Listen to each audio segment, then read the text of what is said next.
Assalamualaikum warahmatullahi wabarakatuh. Baik, apa kabar semua?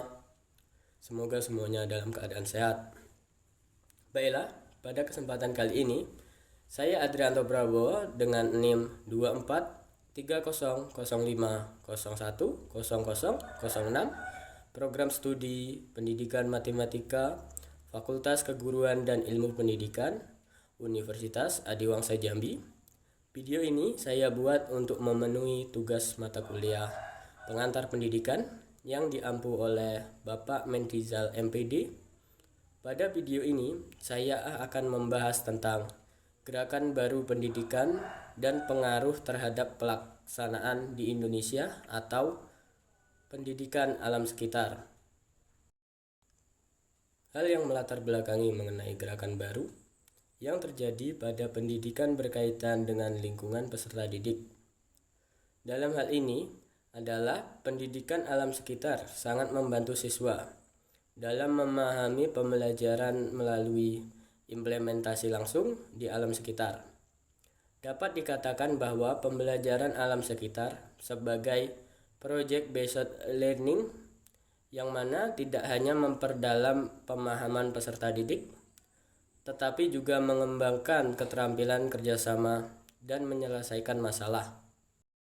Dari latar belakang tersebut, berikut beberapa rumusan masalah yang akan saya sampaikan. Yang pertama, bagaimana ketetapan dalam identifikasi pengajaran alam sekitar dapat mempengaruhi proses pembelajaran siswa. Baik, dalam permasalahan ini, pengajaran berbasis lingkungan sekitar adalah memanfaatkan elemen lingkungan fisik, sosial, dan budaya untuk menunjang pembelajaran di kelas. Siswa tidak hanya mempelajari teori, tetapi juga langsung terlibat dalam observasi dan eksplorasi fenomena nyata di sekitar siswa. Dalam pengajaran ini, guru bertindak sebagai fasilitator yang membimbing siswa untuk mengeksplorasi dan menghubungkan temuan mereka dengan konsep akademik. Lingkungan sekitar bertindak sebagai laboratorium alami yang menyediakan konteks nyata untuk memahami pembelajaran.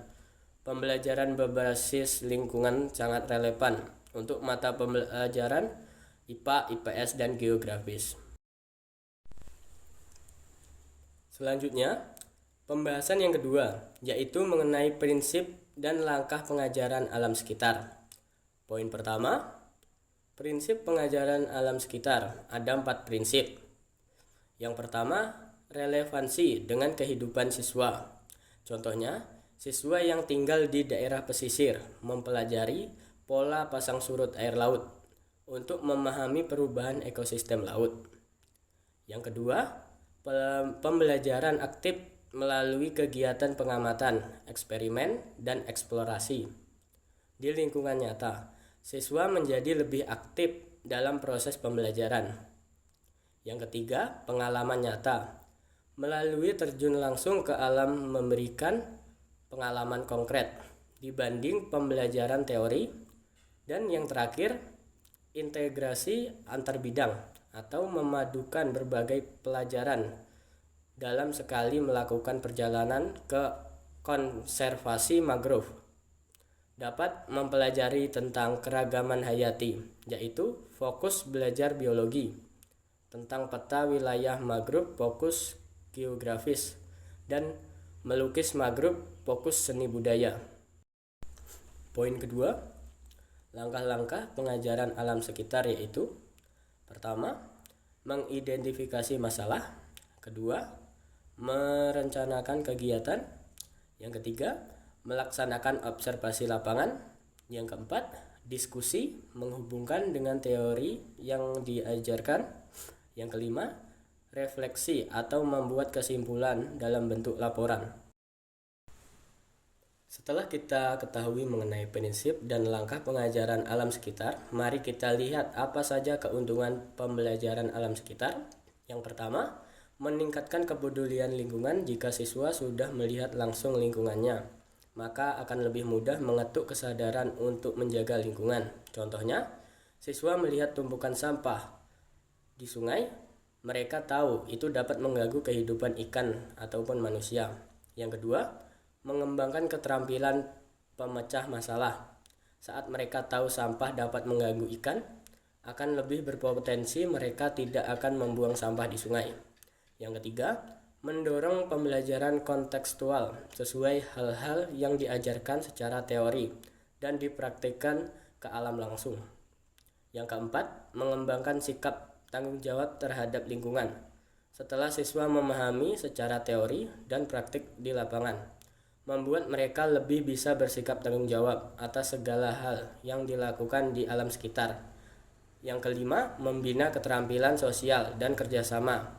Saat siswa sudah bisa bertanggung jawab atas dirinya, maka berpotensi timbulnya kerjasama dengan temannya untuk sama-sama menjaga alam.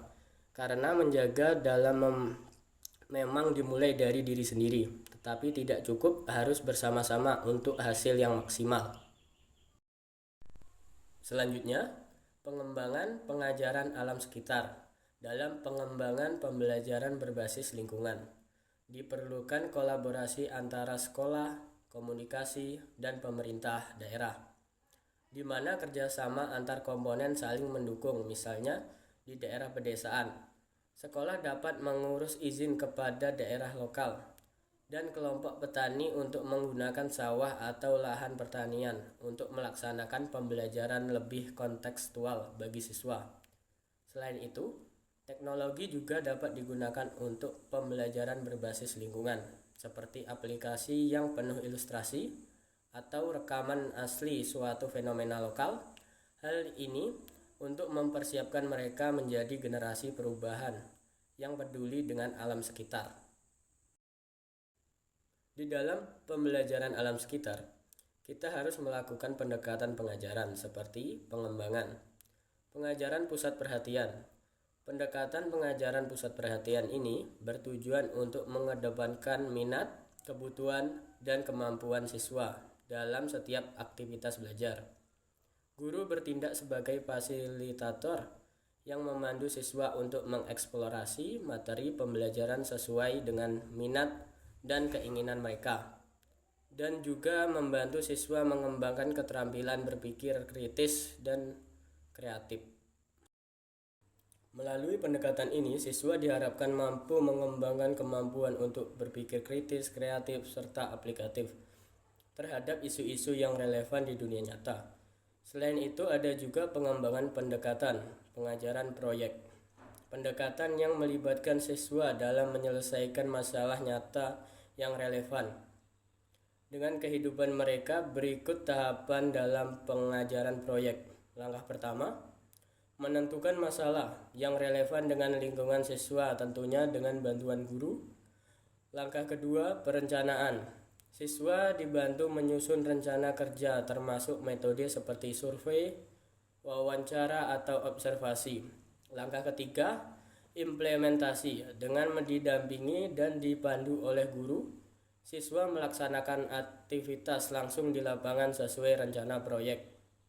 Contoh dalam proyek pencemaran air, siswa bisa mengamati kondisi air, mengumpulkan sampel air, dan melakukan tes kualitas air untuk menganalisis masalah tersebut.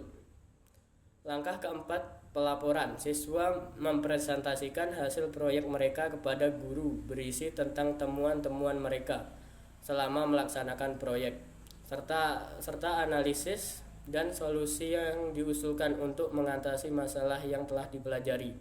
Langkah terakhir, evaluasi. Pada tahapan ini, guru mengevaluasi hasil proyek siswa berdasarkan kriteria yang telah ditentukan sebelumnya, seperti kelengkapan data, analisis mendalam, kreativitas solusi, dan kualitas presentasi. Evaluasi tidak terpatok pada hasil proyek, tetapi selama proses proyek itu dilaksanakan, sehingga guru dapat memberikan umpan balik yang konstruktif untuk mengembangkan keterampilan siswa di masa depan.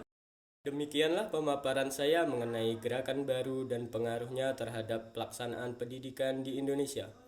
Jika ada kesalahan dalam menyampaikan materi saya minta maaf. Saya akhiri. Wabillahi taufiq wal hidayah. Wassalamualaikum warahmatullahi wabarakatuh.